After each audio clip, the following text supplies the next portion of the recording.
So we got to move our location and accommodate the people who had the conference room reserved. We appreciate your flexibility and an impromptu interview date. So just to wrap up and kind of come back around to the bylaw about only one association, rec association in a given community. So what's the definition of that municipality or how that works? What it is right now is it is defined as an area or a city, and you have to be kind of careful on how we do it, because again, we have such a wide variety of ways that we can define it across South Dakota. You know, if we're in Rapid City, we have Rapid City. If we're in Sioux Falls, we have the city limits of Sioux Falls. But we have an organization, High Plains Soccer, that has 3 cities in it. Mm-hmm. And so that is an area. And so we would have to define that that's how that works. And it gets a little testy because obviously, you know, some of your larger organizations want to reach out and gobble up small towns right around it. Yet some of those towns are the fastest growing in the nation. And it's a great place for us to put a new soccer program, mm-hmm. Particularly for those who are really young, you know, age 7 and under, to put that within that community. And it not only benefits South Dakota Soccer because of the numbers, but it also increases the amount of, or the participating teams that would be in a league down the road. So it even helps the larger clubs because they'd be able to have more kids participate in their leagues, but it also would help our small markets because they too would be able to play in leagues and get games with some of these communities as well. Okay. Well, coming back to that, 4 teams to create an association or a club, but then having some caveats if they don't have the numbers to reach that. Could that not be addressed, Rich, in a different fashion, and saying that it's 4 teams to become a full member, but you can be a provisional member under 4 until you get to 4? Oh, we certainly could. It's and some of the things we run into, as an example with this, are, and then we have to address, what about Ipswich, South Dakota? What about Britain, South Dakota? That you know, their numbers of available kids in their community are not high. Mm-hmm. DeSmet is a good area. We had a program in DeSmet that is kind of pulled away a little bit, and we'd like to go up and address that again. But the concept of them within a period of time, even a 4 or 5 year period, of growing to 4 teams may be difficult for them mm-hmm. to do. And so we've got to look at that situation, maybe on a case-by-case basis. Mm-hmm. But we've got to look at that situation and say that to get kids playing in those kind of communities, a Redfield, that we want to let them play, and they're going to form an under-12 team because they've got some moms. Moms are the best ones to organize these things. Mm-hmm. That they've got some moms who want to get soccer going, and they're willing to make a commitment to the community to do that. You know, and maybe in 2 years we'll add a under 8. And then some of their 12s will have moved up to 14. Mm-hmm. And so now we've got 2 teams in that community. So our thing is, South Dakota Soccer is here to serve its members, and that's what we have to do. Mm-hmm. But we have to look out for the interests of everybody.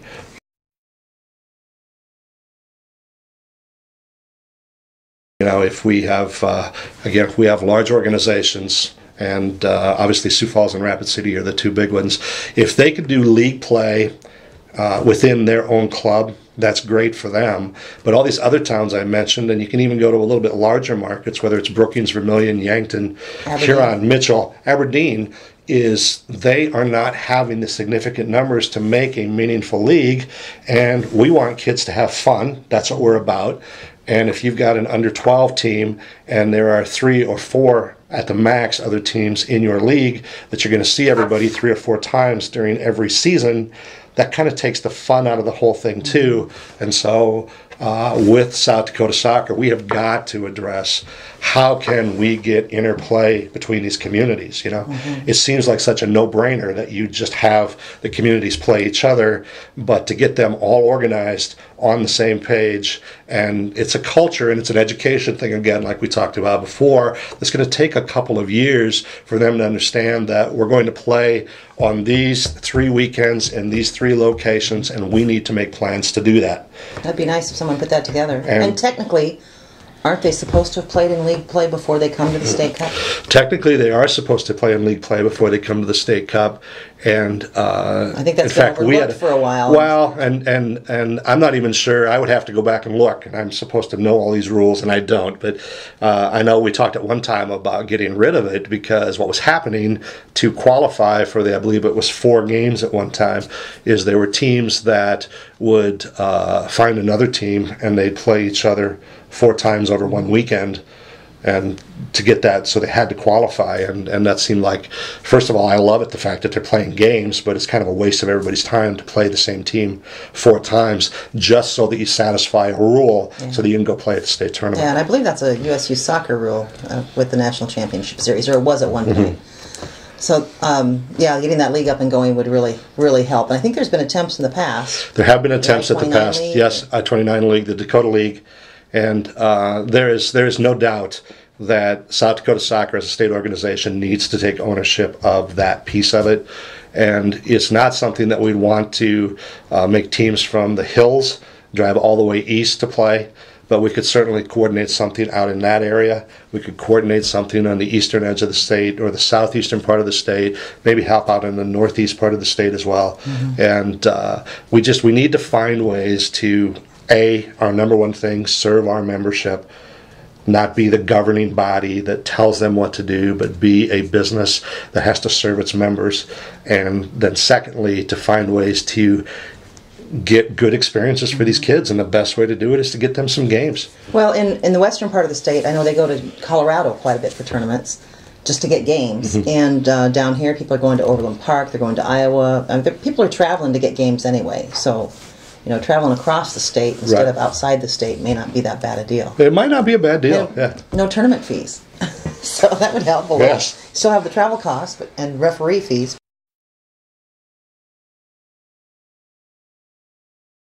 What's happening with high school? There's a few communities that have switched to sanctioned. I know Garrettson came on board, had visited with you, and they went straight to sanctioned high school soccer. What are you hearing out there? Well, it was, first of all, with Garrettson, that was a real pleasant surprise. We had some really activist parents that were doing things the right way and willing to make some sacrifices for their kids. And their approach was, let us look at getting into the club end with South Dakota Soccer. But to do that, they had to address it to the school, and then bless their hearts, at least one of them said, let's shoot high and let's go for it. And both Janice Stabner, who is real instrumental in high school soccer around South Dakota, and I attended some of their meetings out there. And a lot of times when I go to meetings where it's an informational thing, I wind up giving them all the information. There are no questions.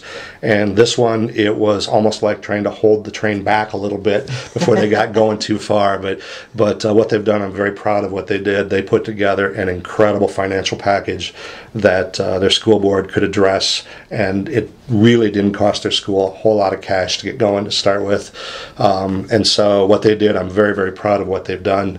Also, proud of the fact that not only did Garrettson go, and you'd mentioned Harrisburg, and T brought their boys team in as well. And so, those are big steps, and that was kind of our goal a few years ago with South Dakota Soccer. Even when I was involved in high school a little bit deeper, was our goal was to get out of the high school business. And, we are slowly getting to that point, and I know there's still some resistance out there, but I think the resistance is starting to soften just a little bit. And I know that South Dakota Soccer took a really bold step a year ago, or not quite a year ago, to say that we're going to go 2 more years, and then that's good.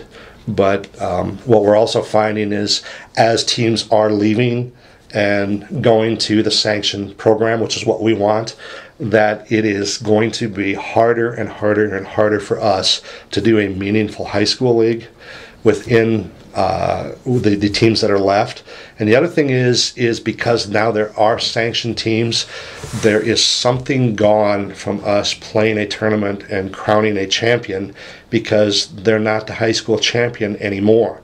It's just a tournament of high school club teams and you won that tournament, but you're not really the state champion anymore. And so the timing for us was maybe unfortunate, but it really was the right time for us to make that move. Well, it seemed to have to happen eventually. And I visited with some of the, the sanctioned high school coaches, and in terms of their season, and a lot of them are saying that, you know, they're probably not going to be able to play non-sanctioned teams because their schedule's going to be full. Yeah. You know, we have Aberdeen that's already sanctioned, Mitchell Christian, excuse me, Sioux Falls Christian, Sioux Falls O'Gorman, St. Thomas More. There's quite a few around the state quite a that are few. sanctioned. Yeah. Excuse me. Now we add these other ones that are going to be sanctioned. It is going to be more difficult. So, and I have heard rumors that Brookings, Yankton, Vermilion, Pierre are all looking to be sanctioned by not 2013 but by 2014. So. Hopefully the other programs will be able to move forward on that.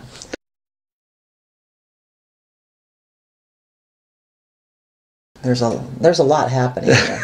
How are the numbers looking in terms of the registered players? Our numbers are for the most part static, and when you look at reports from other states, that's a good thing, but it certainly doesn't bode for where we want to go.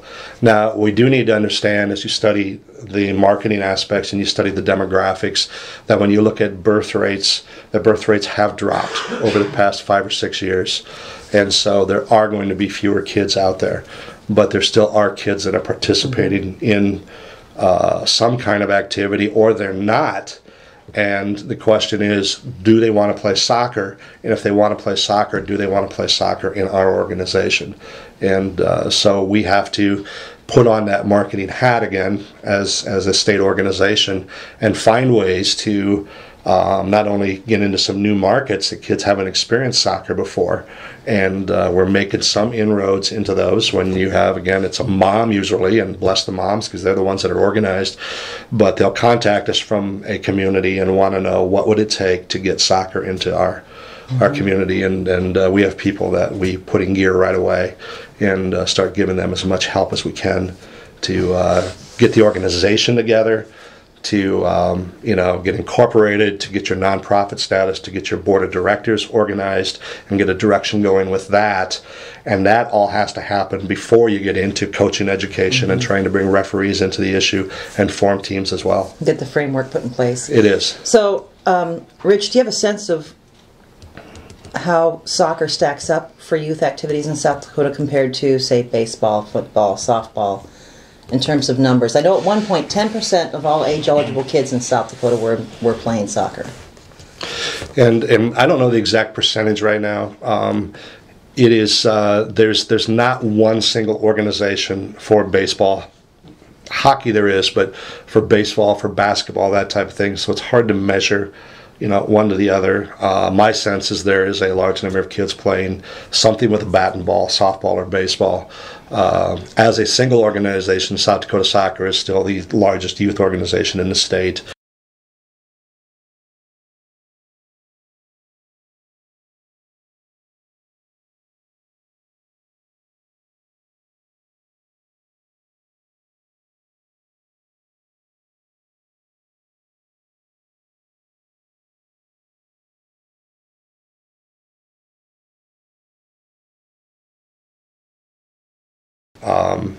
Also along those lines with what we're doing and what we're looking at is the one big thing that we have to address is, South Dakota Soccer's been around since the late 70s.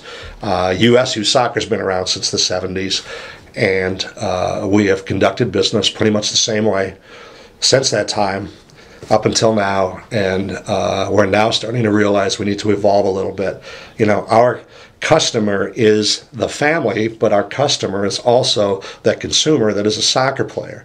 And back in the 70s or 80s, we had entry-level kids coming in, and then we also had kids that were playing on some of the competitive teams, and there were very few of them in the state, but there was a gap in there of skills that these kids had. Well, now I go out to that rec tournament, or I go out and watch rec games in whatever community I'm in that day, and I've noticed that at the 8s and the 10s that those kids have skills that I never saw under 14 kids doing back in the late 80s when I got involved. And so that's come a long ways. But even more marked on that is that upper end player has gone way, way up the scale, and now we've got players at all levels. And we still operate, when you look at how South Dakota Soccer operates, we still operate as a recreational and a highly competitive program. And there are a few things in between, but it's still aimed toward that competitive side. And within the world of soccer, you have recreation, you have recreational plus, you've got classic programs, and you've got the competitive side, and we're missing part of that. So South Dakota Soccer needs to get caught up a little bit. And even on those lines, we have to address, what are the staffing needs that we need to meet what our members are asking for, and then we have to look at the financial side and determine, can we afford to do what these members want, or can we take a leap of faith and put somebody in place, whether it's programming or somebody to put together these leagues that I said earlier are so critical, that we put somebody on staff and we burn up a little bit of our reserves, knowing that that thing would pay for itself within probably 18 to 24 months. Well, that middle group and serving kids on the continuum is really important. I think any coaching clinic that you go to, they're going to talk to you about the importance of keeping kids appropriately challenged. If they're over-challenged, they'll get frustrated and drop out. If they're under-challenged, they'll get bored and they'll drop out. So we need to do something to keep the whole continuum of kids addressed. And so that's a really good point.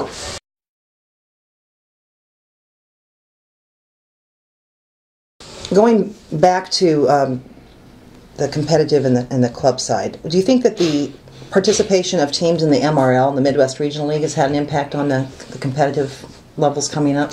Oh yeah, it does. It does, without a doubt. There is, as you had just said, we need to continually challenge the kids. And if you play within an interleague, or even within the region of Iowa, Nebraska, or Minnesota and South Dakota, that you're still, as we know, you're still kind of seeing the same players all the time. And this is an opportunity to give our kids and the kids that play on the more competitive teams an opportunity to get out and see some good competition. And, they may not be finding success right away, but they're getting exposed to things that are opening up their world a little bit more. And that, without a doubt, is going to help bring that level up just a little bit. And there's, again, comes up with another challenge is my love is that entry level and the recreational programs. And that will always be my passion. And I've always thought that if we could nurture that the upper end would take care of itself.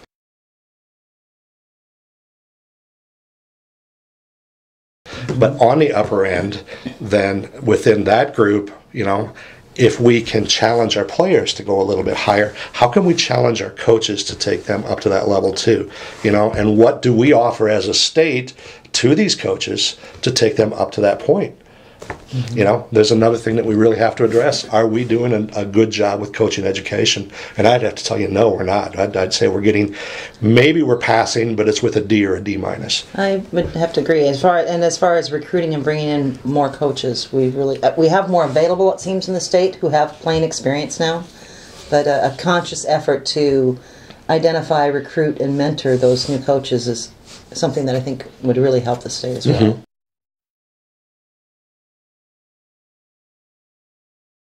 Talking about the Midwest Regional League, I had the opportunity to visit with some of the Rushmore coaches when they were out here for State Cup.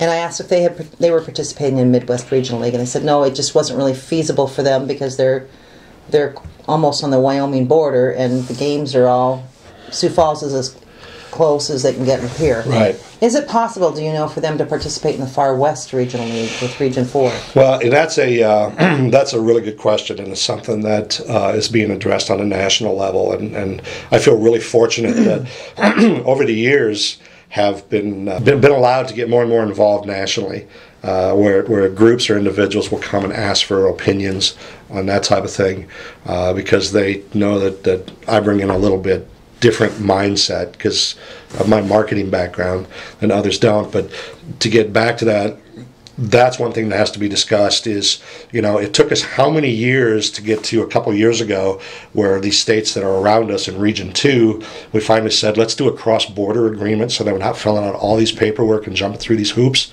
Once again, a lot of rules to say kids can't play soccer. You know, we have, as an example here in Sioux Falls, you know, you leave Sioux Falls and you drive 9 or 10 miles and you could be in Minnesota or in Iowa. And there are kids that live in that corner of the state that the competition level doesn't even exist. And if they want to play at a higher level, they have to travel 4 or 5 hours, or they could travel 15 minutes. And so we have put together these cross-border agreements to make it a whole lot easier. We communicate with each other, and now we can get these kids the soccer that they need. And on the same vein, we have kids that live in outskirts of our area that can go play in North Dakota, or they do go play in Minnesota, and it works out well that way. But that's a Region 2 thing, right. And we've been able to accomplish that. Then we go to Wyoming, excuse me. And not only do we not have a cross-border agreement with them, but I don't think it'd be difficult to do, but to make it difficult, it's a whole new region. And so we got to break that down too. But conversation has started on that level. Okay. Is how can we work together? Because it only makes sense. You know, there are teams in Wyoming that have to travel 3 or 4 hours to get to a tournament, and they're 45 minutes from Rapid City. Mm-hmm. You know, why were we doing that to ourselves? Yeah. Well, those borders that are established are somewhat like this, the dates of August 1 for registration. Sometimes the kids don't really seem to fit within that artificially defined border that we have there. But